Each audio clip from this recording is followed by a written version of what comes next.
Good afternoon, everyone. Thank you for tuning in today and watching this. I want to talk to you about the COVID vaccine.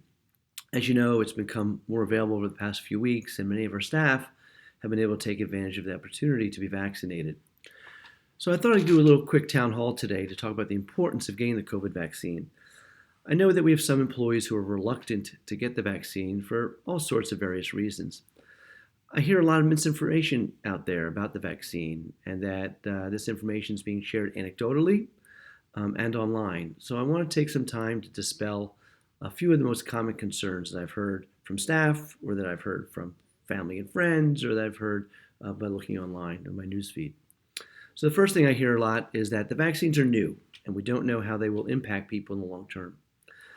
Well, while it might appear that the vaccine was developed in record time, the research and the science behind the messenger RNA, that's what these both are, the Moderna and the Pfizer mRNA, the messenger RNA vaccines, the research and science behind these has been studied for over 20 years. The recent application of this process to the coronavirus is based on years of testing. The safety and the approval process for the vaccine was the same as for all other vaccines that are submitted for approval. The difference is that this process took a shorter period of time because many elements of the approval process were done in tandem as opposed to being done sequentially. So because the government wanted to get these vaccines out quickly, they incentivized the pharmaceutical companies to do testing while they're doing development. And so everything was being done, all the safety testing, while the clinical trials were still going on or while the development was going on. So we were able to shorten the length of time from bench to patients by doing that. And so that's why it was done in less than a year. And also, a large population, there were over 40,000 people in the Pfizer study and just over 30,000 people in the Moderna study. So that's like 70,000 people were evaluated to ensure the safety and efficacy of the vaccine. Another thing I hear a lot is that receiving a messenger RNA vaccine will alter your DNA. Well, this is absolutely not true. Messenger RNA is a compound that tells your body how to make certain proteins. The vaccine cannot interact or modify with your own genetic material because your own genetic material is inside your cells. The messenger RNA doesn't go inside your cells and alter your DNA. It's unable to get into the cell to where the DNA is stored.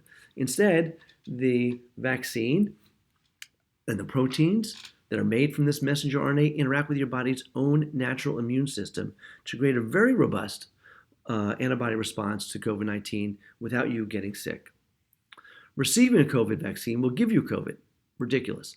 None of the vaccines offered in the United States use a live virus. So in Iran and Russia, they have some other vaccines. They might be using a live virus, but none of the vaccines in the United States use a live virus. And so when you use a live virus, like a denatured live virus, there's potential to get the sickness from that. So you can't get the sickness from this. This is just the messenger RNA that tells your body to turn on its immune system after this protein that would be found on the surface of the coronavirus.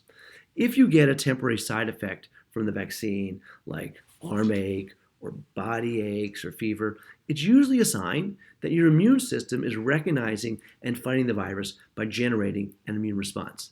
Any side effect you get will most likely be far, far less than getting the virus itself.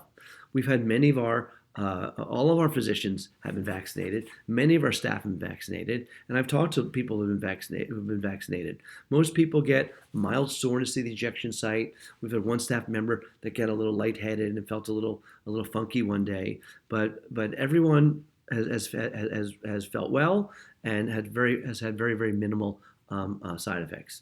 And I've even and as of today, I've received my second vaccine, and actually it was yesterday. And so I'm happy to tell you that you may have heard that the second dose is worse than the first. No, it isn't. My arm is a little sore today, but it's no more sore today than it was one day after my first vaccine. And so please speak with our physicians. Please speak to someone who's received the vaccine. Please speak to me. Be happy to discuss any further side effects that I feel from the vaccine. The next thing I hear a lot is that the COVID vaccine could cause infertility. A lot of the young women in the office are concerned about that. So let me give you the facts. The COVID vaccine has now been given to tens of thousands of people. I'll tell you, 70,000 people between the Moderna and the Pfizer. And infertility has not been a problem for women or for men. 23 women became pregnant after participating in Pfizer's vaccine trial. Pfizer reported one poor pregnancy outcome in a participant who received the placebo.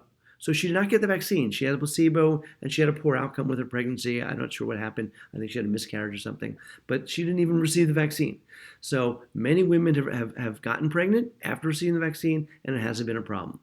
Some research suggests that the COVID-19 disease, the coronavirus itself, and getting the disease, not the vaccine, might impact sperm quality, which could contribute to problems with infertility in some men.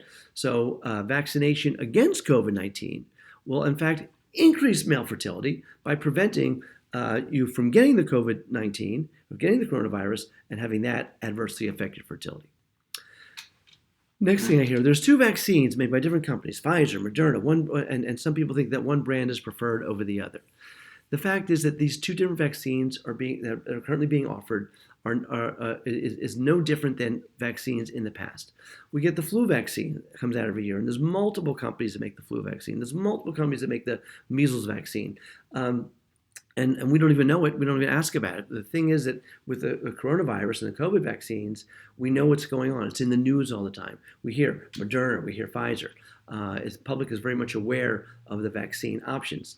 The main reason that we want to have many options for the COVID-19 vaccine is because we want to have in our country enough manufacturing capacity to immunize 70-80% of the populace of America.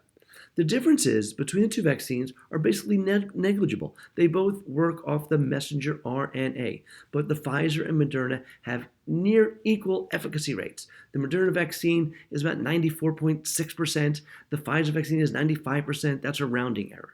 Both the Pfizer and Moderna vaccines also are believed to be about 70 to 80% effective in just 2 weeks after the first dose. The second dose is very, very important. I don't want to diminish that. That increases the effectiveness to 95%. But not only that, that extra dose ensures that the immunity is long-lasting. Speaking of long-lasting, another thing I hear from staff and even from patients is that I've already had the COVID-19. I had the sickness. I think I had it in March or I had it in April, whatever. And therefore, I don't need the vaccine. I probably already have the antibodies. In fact, some people tell me they've tested for the antibodies. Well, we've had people who've developed COVID-19 and who have been sick. Some have developed antibodies and some haven't. The immune response you get with the vaccine is much greater than the disease itself. Also, when you get the disease, we're not sure how long that immunity will last. It may only last for 3 months or 6 months, but we know with the vaccine and in general with vaccines that immunity is much more longer lasting. It may not be for life.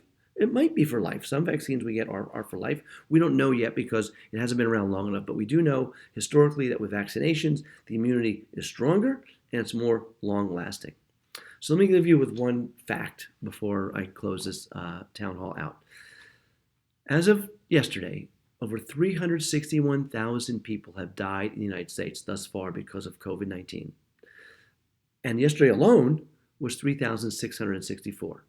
No one has died from the virus or the vaccine in the 6 months since people started receiving the COVID vaccine in clinical trials.